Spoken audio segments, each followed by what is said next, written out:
It is the mystery within us, the human brain. Much of how it develops and how it works remains unknown. But new research shows us the brain's ability to recover from injury is greater than we ever expected. As Frédéric Zalac discovered, an old brain can potentially learn new tricks. In June 2005, Serap Chorbajian, known as Marco, was enjoying a quiet morning in his backyard in Surrey, BC. But suddenly, he felt extremely tired. He had trouble moving. He tried to play Sudoku, but couldn't write anymore. Marco was having a massive stroke. This is such a life-altering event. I couldn't talk. I couldn't walk. There was nothing of my past that was left. I told the nurse that I would play tennis next year. She said, "Marco, don't build your hopes so high you'll never play tennis again." I said, "I'm going to prove you wrong."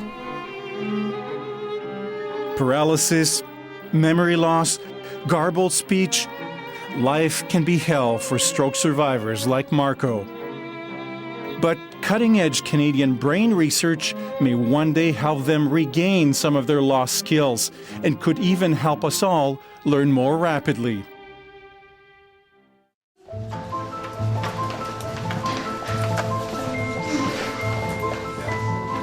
Lara Boyd is a researcher at the University of British Columbia who studies the brain's capacity to learn.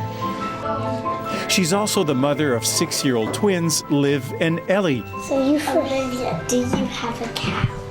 Cow? Yeah. A child's brain can easily reorganize itself and form new connections. How many crazy eggs do you have? 0. I have 2. The young brain constantly adapts to the tasks it faces. It's what scientists call neuroplasticity. There's something very special about that child's brain that, you can learn. You can be a polyglot. You can hear 2 languages in early development in those first couple years of life, and by age 3, you're fully bilingual. So there's something about the aging brain that, lessens our ability for neuroplasticity, but it doesn't obliterate it. He's the purple girl. Can brain plasticity be enhanced in adults so they can learn faster like children? That's what Lara Boyd wants to find out by studying stroke victims.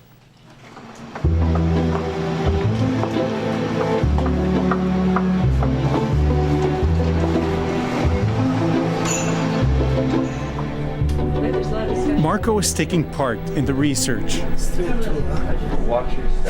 The team will examine his brain using an MRI.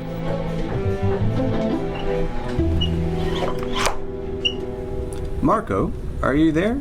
You doing okay? Yeah. Oh, okay. Very good. Marco is lucky to be alive because the lesion appeared very close to a critical area. The lesion is way down in the bottom. But the researchers are surprised by the extent of the damage that has gone way beyond the lesion itself. Yes, we have just this large loss of fibers that would be running side to side between the 2 hemispheres of the brain, this being the hemisphere that's healthy, and then here's the damaged one, and this really large area of tract loss.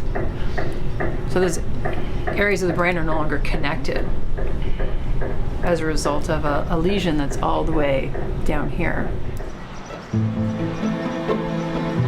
With such extensive brain damage, it's surprising how much mobility Marco has regained.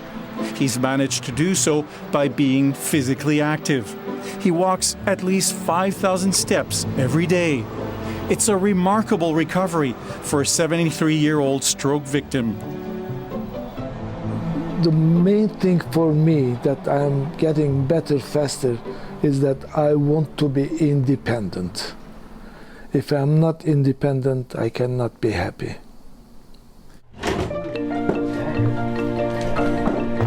In this UBC lab, researchers want to know if they can accelerate Marco's recovery by stimulating his brain. They will use a technique called transcranial magnetic stimulation. Is that sitting okay? Yeah. Do it. All right. This device produces electromagnetic pulses that have an effect on neurons. By changing the type and frequency of the pulses, researchers can either increase or reduce the stimulation of a specific brain area. The effect is temporary, but the research team hopes it will help Marco perform a series of tasks. So I think about the stimulation as, it's not the learning, it's actually not the treatment. The treatment, the learning part is the behavior, but I'm preparing the brain to learn. But instead of stimulating the brain hemisphere where the stroke happened, the team chooses to inhibit the healthy side. And squeeze. That's because the healthy side tends to become hyperactive and can suppress the stroke side even further. And this becomes a particular problem because normally the two sides of the brain inhibit one another. So if I move one hand, my other hand can be still. Imagine, if you will, playing a piano and doing two totally different things at once. And that's this feature of the two sides kind of telling the other to stop and let me talk, if you will. After stroke, we've lost this balance between the two hemispheres. Now the super excited side is sending lots of inhibition back on that poor stroke side. And you can see how this is a really negative kind of cyclical activity.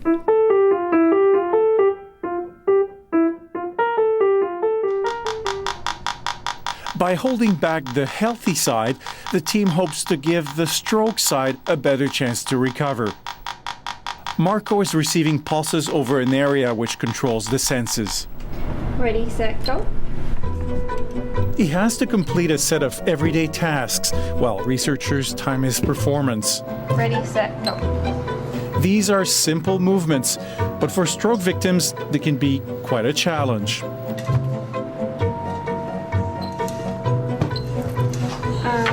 477, Michael. If you have a stroke and a weak side, you know, it's a fight to pick up a safety pin from a very smooth surface with two fingers. Buongiorno. The experiment is repeated over several weeks to assess if it has lasting effects. Analysis of initial results on a small group of patients has shown a significant improvement in their reaction speed and completion time. Those who did only exercises without brain stimulation did not benefit as much. The study also suggests brain stimulation won't do anything on its own. It has to be combined with some kind of exercise. You can't just decide to take up piano and become, concert pianist in a week, a year, even maybe 10 years, right? There's this idea that you have to have this massive amount of practice. And that turns out to be the case for stroke rehab as well. You have to do the work. The brain is interested in behavior, in practice. Are you ready? Yeah. All right. Research is now being conducted on a larger number of patients to confirm the initial results. But could techniques like these also help healthy adults to learn? Yes, says the research team, which measured similar beneficial effects in a group of students. So, there's an idea there that this could be used indeed to enhance learning even in normal people. And that was a pretty exciting finding because, we're already pretty good learners with our normal brains. But it seems like we might be able to push it a little bit farther. As for Marco, guess what? He is back on the tennis court through sheer determination. Little feet. At the hospital, they told me that I had a 6-month period where I would improve. That was absolutely boulder dash. I'm still improving every week, every day. It's all how positive you can be and how much you're willing to work. Marco can't quite serve yet, but he hopes this promising new brain research may help him win back a better life. For The National, I'm Frédéric Zalac in Vancouver. Frédéric worked with our colleagues in Radio-Canada's science program Découverte to bring us that story.